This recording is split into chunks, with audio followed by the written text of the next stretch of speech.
Look, detectives combing through the hood looking for a corpse. Draco hitting, I don't think your body can endure the force. I whipped the fish up with a fucking hanger or a fork. Told that bitch, go ahead, sniff what you want, there's plenty more to snort. I had an outstanding warrant for a short. Turned myself in, rocking Louis and all my jewelry, I wore the court.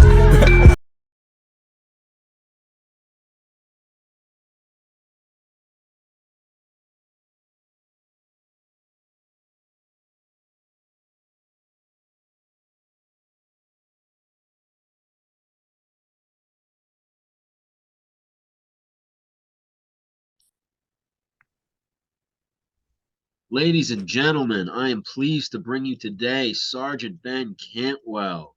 Currently, Ben is the cornerstone of the veteran art community with hundreds of pieces available on his website and new work rolling out every day, aka the Marine Corps artist. Ben, how we doing, brother? Hey, thanks for having me, fellas. I'm pretty stoked to be here. I'm doing really good. I'm out here in California, just working on art and doing the damn thing. How you guys doing? Jealous, my friend. Oh, doing all right, man. Doing all right. Living out in Colorado. Okay. Yep, here come the fires. Oh yeah, yeah. It's gonna be a hot one. Hottest year on record every year. Yeah, supposedly, huh? So Ben, I see we did 2012, 2016. You were an 0311. What made you join the Marines, bro? Yeah, Nick. I had a history of family in the Marine Corps of military service, and I found myself. I was 19, 20 years old, kind of floundering. I think a lot of us find ourselves in that situation where we're seeing a lot of change in the world and not a lot of personal change. We're kind of just looking for that growth. And I'd admired a lot of the older dudes in my life who had gone the military route, especially the Marine Corps route. They'd come out with these characteristics and values and lives that I admired. And that combined with your standard healthy dose of patriotism, I was like, this is the right move for me. I can do something worthwhile, make the changes I want to see in my life, do something a little badass. We all grew up playing soldier and stuff, and I was ready to go for it. I think it was the right move for me at that time to make the change that I wanted. Gotcha. So, any family members or mentors that you have pushed that way, or was it all just something right in here? Yeah, I mean, both my grandparents were in the service. One was a Marine, and my brother's in the Army, and then just a lot of people I grew up around with in the service, Marines, Navy, all that. So a little bit of everybody. Gotcha. Okay. So what made you go the grunt route, man? You just decided to be the tip of the spear. You wanted to take Osama all out by yourself, or what was it? Yeah, it was, the ads got me, man. Like everybody's which one was it? Was it the dragon? Tell me it was the dragon. I was a little bit after the dragon. That would have been my older brother would have been gotten by that one. I did the one with they were like running on the battlefield, and then the ramp drops and they all hit the beach and stuff, and the crucible and everything. And dude, when we were rocking the crucible at the end of boot camp, where you have the 3 days and they got the machine guns and you're crawling under the barbed wire, I was like, this is so sick. And I fell for that shit hard. And nice. I did the Marine Corps because I wanted it to be hard. They have the reputation, and I wanted to be surrounded by other tough people. I wanted to become that. Absolutely, I can understand that completely. So, gotcha. 2nd Battalion, 4th Marines got you, I see. Oh yeah, I did basic school in Camp Pendleton, and then MCRD San Diego, then Pendleton, and then straight to 2nd Battalion, 4th Marines Echo Company, where I stayed for my 3+ years with them, and 2 deployments to the Pacific. I just bounced around, a little 2nd platoon, a little 3rd platoon. Fucking really good time. I was lucky I got to stay with the same dudes for the most part. Yeah. Between it. So, where were your pumps? Some really solid homies out of that. We did the 31st MEU, aka the 30 worst, twice. So Okinawa both times. Oh damn! Hopping around the biggest puddle in the world on a big old Navy. Would they stick you out? Would they stick you out over at Schwab? Yeah, I think that's right. Or it was either Schwab or Hansen, dude. I forget which one, but the one where the 31st Me was at. And we went to some cool places. Went to Hong Kong, went to Korea, a couple places in Australia. So I like to joke that for those deployments, my drinking company had a rifle problem. I love it. Yeah, that makes sense. Okay. So I think I'm just gonna get right in. I have like bro, Yeah, I have a feeling, dude. your art. There's just something. You are so good at what you do, and I compare it kind of to. Now I'm not this huge Drake stan or anything like that, but you know how like your favorite artist or your favorite group will just say certain things that hit a different way because you did it or because you've been through it. That's exactly what your art does, bro. You capture things perfectly, and they just hit. Absolutely. They hit with a certain precision that just gives guys like us goosebumps, man. And I gotta give you a pat on the back, bro. Just fucking great job. Yeah, I appreciate it, dude. Thank you. absolutely, man. Absolutely. One thing that I don't think a lot of guys know is that I'd say at least half my art, if not more, is commissioned work from people who say, "Hey, I've got Really? this weird idea. Can you make it happen?" So a lot of the cool inside jokes, or some of my biggest hits have been commissioned work where somebody says, "Hey, I have this idea," and I'll take that weird gray matter idea and kind of form it out on paper and go through a couple drafts with them. But a lot of the stuff comes from within our community, which I think is one of the reasons why it Wow. resonates with a So lot of guys so strongly. you Yeah. actually hit my first question for me because I was gonna say the first thing I noticed was your artwork is extremely rich with symbolism. And I was going to say, did these all come from your experiences? But hey, you just answered it for me. You got a lot of input from the boys. Yeah, Mhm. yeah, I do a lot of tattoo artwork, like custom designs, unit designs, t-shirt company. You have a new business you're throwing up and you want it to represent these four things, and I'll work with a client to make sure that they're really happy with their piece. Whether it's for their business, or a lot of guys go into a tattoo parlor and feel a little rushed. Maybe it's their first or second tattoo, and they I'll sit down and take the time that a tattoo artist may not have and do those 4 or 5 drafts with you and make sure that you're getting exactly what you wanted. I mean, you got to be heavy with the symbolism in art, man, especially Absolutely. with a culture as rich in heritage and tradition as ours is. Critical. For Yeah. sure. And so, not to like sidestep here, but so you do watercolor? Yeah, so I do a lot. I started off doing pencil and ink and stuff like that, all kind of the basic, the less intensive and less expensive Right. mediums. And then, Sailor Jerry, traditional American tattooing, is a watercolor Mhm. medium. And so I started doing a lot of that. But recently, I'd say about 90% of my work has been digital. And there's some really good programs out there. I use Procreate on an iPad, and you have these brush sets that you can get. And you can get, it's not the same thing as a pen or ink on paper, or paint on paper, but it's pretty good. And as far as custom work goes, it's great because I can give you, as a t-shirt company owner, the same different art with 4 different color texts. And whereas I couldn't do that with a paper medium. So to translate my work to the 21st century and kind of what the people are looking for and what clients are requesting of me, I've been going digital most of the time. But I really try to stick with those traditional styles and try to make it very close to what we see from, the 40s and 50s and 60s American traditional tattooing. Gotcha. Yeah. Because so my aunt's a professional artist and she specializes in watercolor. She's in art shows all over the freaking country. But I Wow. showed her your page. I showed her your page. She's been doing it for, got 50 years now. I showed her your page and I was like, no, he does most of these with watercolor. And she goes, no way. I was like, that's what he says. Yeah, yeah. There are a lot of older ones with watercolor. One of my favorites, the Sangan Shuffle, is based on a photograph of a Marine kind of doing like a spin, like a little Mhm. fakie, and that was a all watercolor one. And you can look back and you can see the transition from when I went from watercolor to digital, because there's a couple months there where the digital art is not that good, and I'm still working on getting a lot better with it. But you can go back and check that out a couple years ago if you guys want to scroll all the way back on the timeline. Oh, I went all the way through it, dude. Oh hell yeah. So I don't know if you just did it, Ben, but if you could you walk us through your creative process from conceptualization to completion? Yeah, it's actually pretty similar, whether it's with a client or just doing a piece that sounds fun for me to do on my own, which thankfully, because of everybody's support, I am able to do those pieces.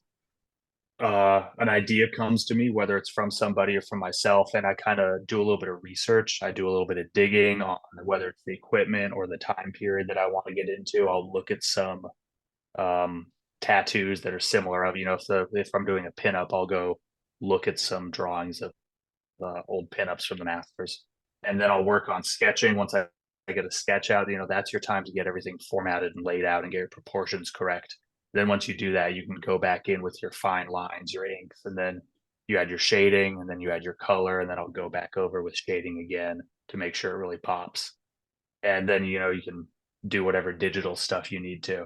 And with myself, it's easy because I can kind of refine how I like it. With a client, I'll send an update. I'll send you a picture of the sketch, and you say, "Hey, adjust left or right," and I'll move my limits or whatever. And then you say, "Hey, add 50 or drop," and I'll move that so we can shoot. And then you say, "Hey, we're on target." And I'll fire for effect and put down all the color and all the ink and all the stuff that you need. So it's really whether I'm doing it by myself or with the client, just keeping that constant communication going and being flexible and constantly adjusting. And especially for myself, I used to find myself getting stuck on something and not knowing how to fix it, and really being loose with the paper and saying it's okay to go back and start this whole face over. She looks like a fish right now. This is not a good look. I need to redo the entire face, and not getting trapped in it and letting go of the ego. It's been a pretty therapeutic process for me. Oh wow. Huh, okay. Yeah, let me interrupt, Nick. So you had a quote, and I don't have the whole quote written down, but I use art to create a lantern. Can you break that down for us, unpack that for us? Yeah, dude. I think, everybody goes through it when they get out, especially the enlisted dudes who lived in the barracks. You go from living with your 10 or 30 best friends in a shit show of a hotel, where you're all just partying all the time. Dude, I moved Yeah. back to the Bay Area. I was living in East Oakland in a one-bedroom apartment by myself, and a lot of my friends were in college or elsewhere busy, and I was kind of floundering around. And I got sketchbooks full of stuff that nobody's ever going to see because I used that as a tool to kind of figure out what I wanted to do and where I wanted to go. And I try to make sure my art can, whether it's inspiring somebody else to pick up a paintbrush or start typing out a poem or a story, or if I create a shitty joke, a painting of an inside joke that we all have about jalapeno cheese or whatever, and you can Yeah. tag your buddies or send it to somebody and say, "Hey, Steve, remember you always stole my jalapeno cheese? Fuck you. How's your wife and kids?" Just sort of creating a community where we can goof and That's bond and good. reconnect, where you can see, hey, where were you deployed, or what does this remind you of? And you see somebody who was, maybe sitting in the same outpost you were 2 years beforehand. Yeah. So Yeah. the little details really matter. Oh yeah, I mean, we're a detail oriented people. As vets, we're taught to focus on, ribbons being centered, whatever measurement above the line of the pocket. If you get one of the details wrong, if your ejection port cover's on the wrong side, if you have your machine gun ammo linked wrong and your brass is to the sky or whatever, it's flipped, some machine gunner will message you and say, "Hey, this is a sideways, you better fix it." Yeah. I'm terrible with spelling. I have typos in my paintings all the time, so I got to go back and readjust that. But at least I can get the art right. Yeah. Hell yeah, man. So, Ben, could you tell us about a specific project or piece of artwork that you have created that has had a significant impact on someone specifically, or maybe even a group of people that stuck out to you? Yeah, a deck of cards recently that was a pretty important project to me. It's I have one here actually. This is called it's a Forever Serving card deck, and it's kind of got these playing cards that, like any king or queen or jack, have one side is different than the other. Well, I guess different than a normal playing card deck. So you have on one surface of the card, or on one half of it, you have a military service member, and then on the other half of it, you have one of the most common jobs that you could see post service. So I actually did some research and figured out what jobs people went into very frequently from the veteran community. So, like here, for example, you have a sailor who goes into working on nonprofits. So you have a Navy mechanic on the top, and then a gentleman in a suit on the bottom. Or a little personal story of mine. This one's a Marine infantryman on the top, and then a firefighter on the bottom. Hell yeah. And you got a bunch, man. And I get a lot of feedback from this project for and it's impossible to do every combination. If I figure out the way to do it where I can stitch them together online and make custom prints someday, I will. But I get a lot of feedback and requests for more cards. Hey, can you do a EOD ordnance guy to an underwater welder in the civilian sector? I'm sure, man. I'm not going to make a card deck with it because that's very specific. But I love you, and let's get it done. But getting these cards out there and kind of what they mean, where it's the same person and that successful transition. Not all of us can do 20 years, and it's okay to get out and find happiness and peace, whether it's farming or teaching or continuing service. It's all the same shoe. It's just a different, you're going from wearing combat boots to police boots or firefighting boots or nursing shoes or what have you. Yeah, definitely, man. I get that. Yeah. Okay. So, no, go ahead, Nick. Sorry. Ben, have you faced any challenges or obstacles as a veteran artist? And if so, would you mind taking us through how you overcame them? Yeah, I think the just the general growth that any artist sees. There's the artistic side of my business, and there's the business side of my business. And I think that I'm a better artist than businessman. But with any creative person, I'm sure you guys have seen this through your podcast, that you're trying to control this beast that is its own thing, and it's very much shaped by what people are looking for and hoping for. And part of the satisfaction, I'm sure for you guys as well as for me, is giving people something that they can look forward to and be happy about. So if I'm creating art that's resonating within the community and people are stoked about it, like, that makes me pretty happy. And kind of adjusting and finding that happy place where it's so both satisfying for me and for the community that I'm trying to serve here. And then of course the business side, dude, the logistics. I don't think a lot of us go into the military being especially good at math or accounting or keeping your taxes straight. So that was a fucking process figuring all that out, dude. But I have a really good team. I got some people. I got one of my buddies helps me out with the logistics and customer service and printing and shipping, and really lets me focus on the art. So being able to hammer down on what I love to do and just taking the time to get there, setting yourself up. I wish I set myself up better. Anybody who's going into business should take the time to build your foundation strong so you don't have to go back and dig under the house and fill those pillars. I wish I'd done that a little better. Well said. Yeah, definitely. Got one, Doc? No, I did, but he kind of answered it, so I don't want to. I know he does. He does well at that, huh? I know. Sorry about that. Yeah. No, don't be sorry, man. It's all good, man. All right, Doc. Ben, what advice would you give an aspiring vet artist looking to make a career out of, the passion that you guys have? Yeah, dude, I would say just do good work. I didn't get in this to have a huge business necessarily, and I don't have a huge one now, but I'm growing. But if you just do good work and you connect with people, I try to talk to everybody who lands my DMs about what they want, treat everybody like somebody who deserves time and respect and to be heard out. Just don't ever forget that you're here to create.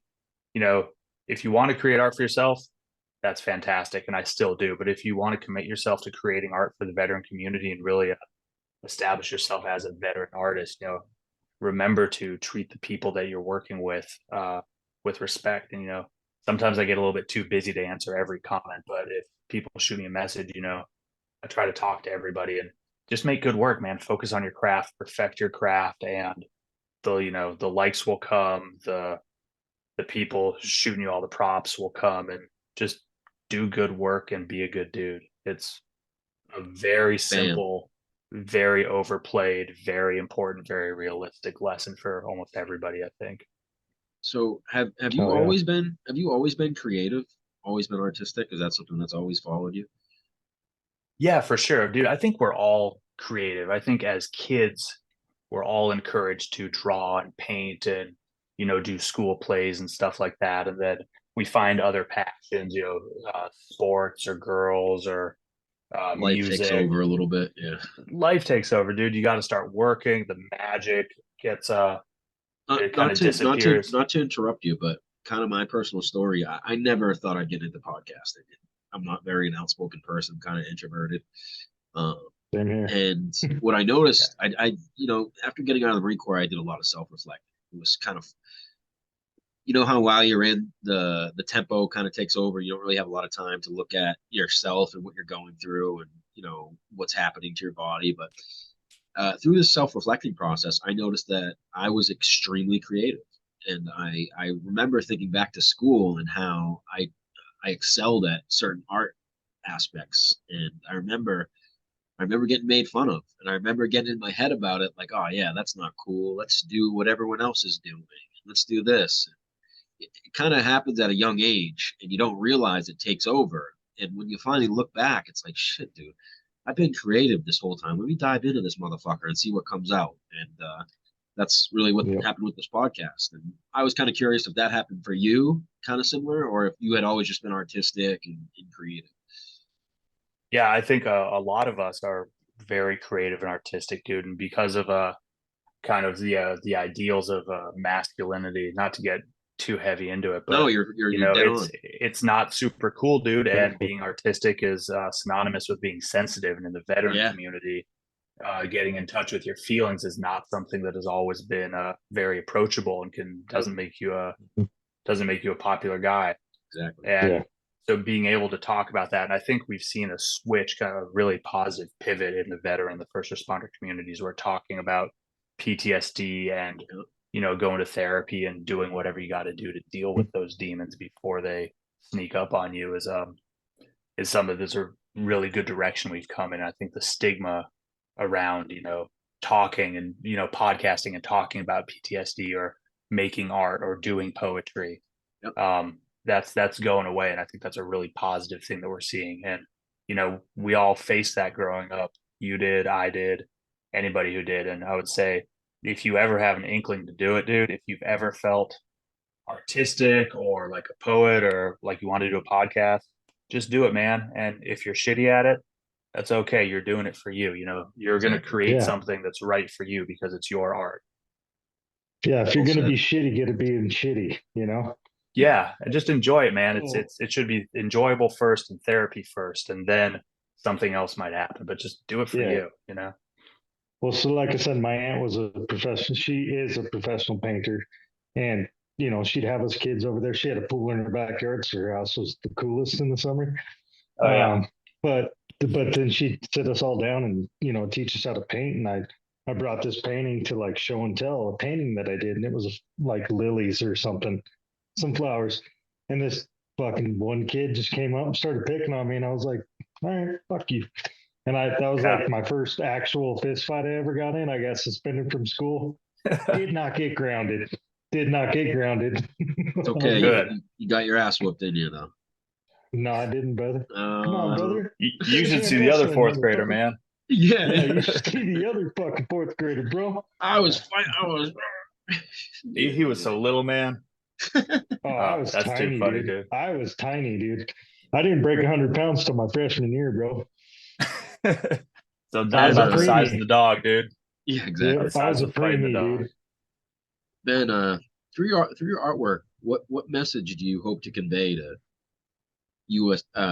Marine personnel or vets? What's something that you're trying to put out there? Just the kind of general positivity I've been trying to preach here, Nick. It's been like, do good art, be a good person, laugh at stuff. I try to create conversations around a lot of my art pieces where, people might uh, be reminiscing about the same deployment or the same movie that they like or whatever. So just kind of trying to foster community. And I try not to push an agenda too hard. I really want people to take art and see it as what they want to. Sometimes it's pretty obvious. If I have a piece with, two dudes shaking hands and says "be a good dude," that's right there for you. But some of the other stuff I like to leave up to the viewer to interpret, because I can try to put my spin on it, but that's the beauty of art, dude, is I can't control what other people think about it or how it makes them feel. I can do my damnedest to make sure they feel something positive and something strong with, symbols and you know, the comments that I leave or the caption on the picture. But at the end of the day, dude, I'm just putting up a piece and saying, hey, you guys can talk about this if you want. And I can't control it any more than that. Absolutely. So I recently had a gentleman on here. I think he was actually 2 episodes ago. Captain James Byler, fucking stud, and very intelligent, very intelligent guy. And he dropped this on me. He said, in all professions, effectiveness lies in the balance of art and science. What do you think about that? Does that resonate at all in you?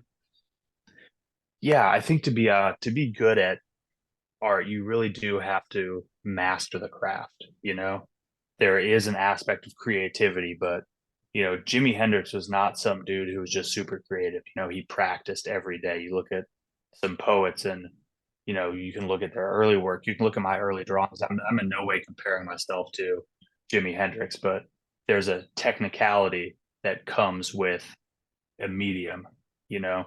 You can't just be a super creative person and pick up oil painting for the first time and bang out something that everybody's going to love.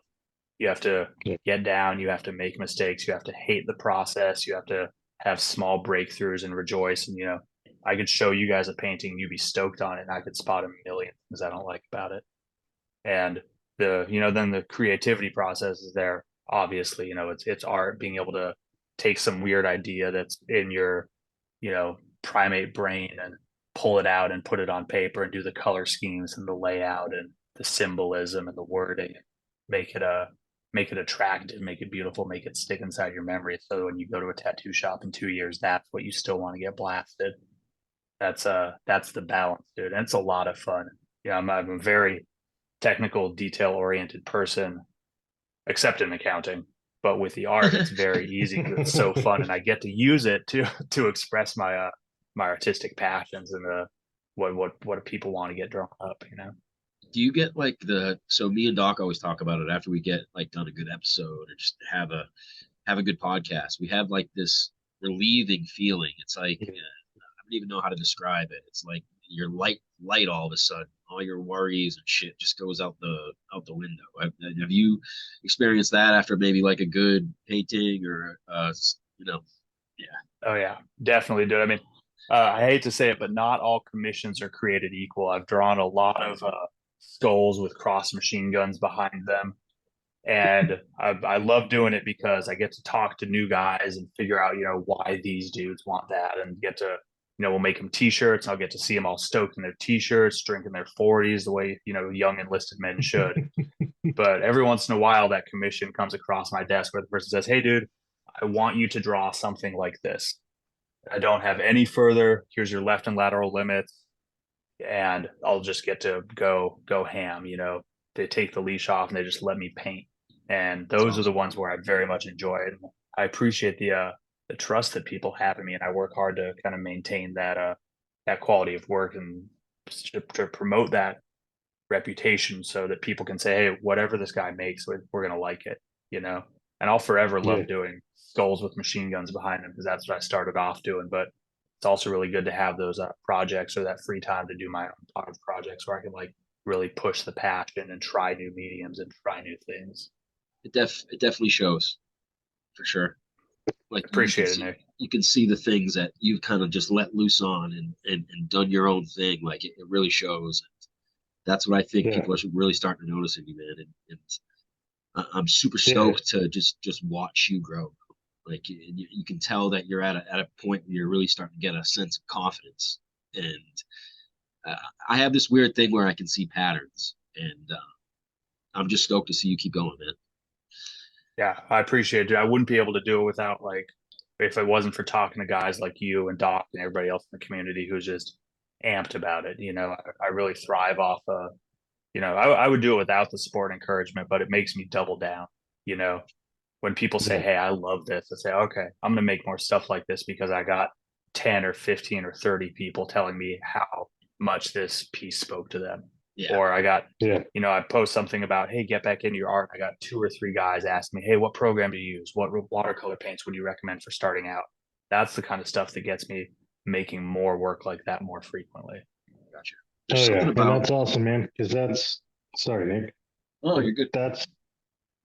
And you're saying you got a lot of veterans reaching out to you, and that's I mean, obviously, our one of our goals with this podcast is to, um, reach out with like the mental health and all that. And I know painting can be very soothing. It can be very stressful, but it can be very soothing. And that's awesome that you don't hold back from reaching out to people that reach out to you, and you're like, hey, and you'll help them out in their journey. Will their journey work? Maybe, maybe not. But will it? Possibly. But that's awesome that you have like that because you're a professional, man. I mean, you sell art for work, but the fact that you're like, hey, man, I'll help you out. Let me help you out. That's awesome. I commend you for that, brother. I commend you for that. Thanks, Doc. Yeah, I mean, I didn't get here on my own. I had a lot of help. I had a lot of mentors. I had a lot of encouragement. And I think, we're doing ourselves a disservice and we're taking away from the plate without adding anything to the table if we're not helping people get to where they want to go that we might have been at or also working towards. Gotcha. So I got one more for you, Ben. Now, Shooter. according to Google, your work is displayed in the Pentagon, the United States Marine Corps Air Ground Combat Center, and other notable locations. What does it feel like to have your work displayed, at such high profile locations? I mean, it's got to tell you your shit's being noticed, man. I mean, is Yeah. that the ultimate pat on the back, or is it? Yeah, it's kind of nuts. I mean, I started off doing tattoo designs in the barracks, and That's I talk hard. about this all the I love time. that you just said that. I would Yeah, draw that's good tattoos for shit. the homies. We had a tattoo gun that I gave 1 or 2 barracks tattoos, but it turned into hey, I'll do this for you for free for the homie or for a 6-pack, and then that turned into a bottle of Jameson. And fast forward, that was 2013, 14, 15, and now here we are, man. And I've been flown out across the country to be in art shows. I've been on podcasts. I've been on book covers. I've been in magazines. I've worked with some cool companies. Worked with some big names, and I still think the best piece that I can make is something that resonates with those troops on the ground who are getting out, who are struggling with separation, who are looking to reconnect with their homies, who are trying to find a shirt for their deployment that they can bond over, or get that unit tattoo before they all get out. And you could hang my art in the Oval Office, dude, and I would be more stoked if I kept resonating with the guys on the ground. And that hit hard. That hits hard right there, bro. Nice. Yeah. Seriously, because that's honestly what I built Yeah. this podcast on. Me, Doc, my other buddy Mike, we struggled immensely when we got out of the military, man. Yeah. I don't know what to pinpoint exactly it on, but I think you hit keynotes. We missed our brothers. We missed that purpose. We missed that brotherly connection that we all have living in the hood with each other. You know what I mean? Like just getting it out the mud together. And when you get out, Yeah. you kind of lose that to a certain degree. And if you can articulate that and show that through your art, man, you're never gonna fail. We're always gonna be here. We're always gonna love your shit. And I just want to say thank you for even coming on this platform, man. Yes. Thank you very much. Both of man. us are huge fans of you, dude, and we just want to see you succeed. And yeah, just big ups to you, brother. I appreciate it, you guys. Yeah, it's been a pleasure being on with y'all. I'm looking forward to you guys doing more big stuff. I mean, this is all about everybody just helping each other up. We can't do it by ourselves. We just got to keep doing it. Absolutely. Yeah, absolutely, man. Yeah. Well, we got to let Ben be a firefighter and save the world. You got something, Doc? Yeah, I was just going to say, go ahead and promote where everybody can find you real quick before we get off here. Oh yeah. You can find, I drop all my stuff on Instagram, Ben Cantwell Art. I got a website, the same name, bencantwellart.com. I've also got a Facebook. I do a lot of, different work with Recon Sniper Foundation, Black Rifle Coffee, Mission Essential Gear Company, Goons Up.